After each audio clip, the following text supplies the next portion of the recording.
Опитът на интелектуалеца Недялко М. Цанев да оглави протестите в София приключи безславно в Пирогов. Той, или по-точно главата му, стана жертва на сблъсък с полицията, когато протестиращите събориха един трафопост. Недялко се свести в болницата с бинтована глава. Докторе, защо ми е бинтована цялата глава? Толкова ли съм зле? Не ме щадете, кажете ми истината, ще имам ли отново лице? Абе не бе, просто сестрата е гледала Великолепния век, докато те превръзва и се е престарала. Здрава чутора имаш, ако утре не ти се вие свят, че те изписваме. Докторът излезе, а интелектуалецът се огледа да види кои са колегите му по стая. Отляво имаше мъж с подута глава, а отдясно един с 2 гипсирани крака, който пищеше непрекъснато. Оле! Оле, майко! Умирам! Умирам! Малсиве, нищо ти няма на мен, зъбите ми къде са? Фи куки! Какво се е случило? Един мужев му отхапах палката, ама зъбите ми отидоха. Как може такова нещо? Това е полицейско насилие. Абсолютно полицейско насилие.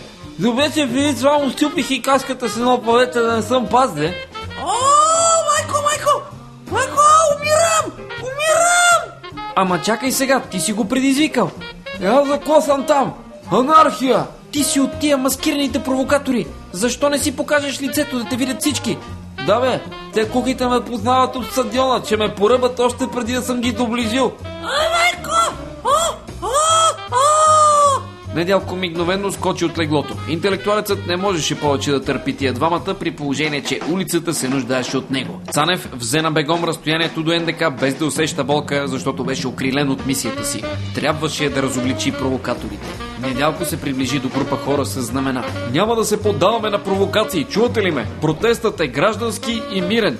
Ето един маскиран провокатор, дръжте го! Преди Цанев да разбере какво става, хората се нахвърлиха върху него с тупаници. Недялко едва успя да се отскубне и се затича към полицаите, за да потърси закрила. Гледай то как се засилил, бе! Аз го знам, бе. Това май ми фърли паве на Левски ЦСК. Сега майката.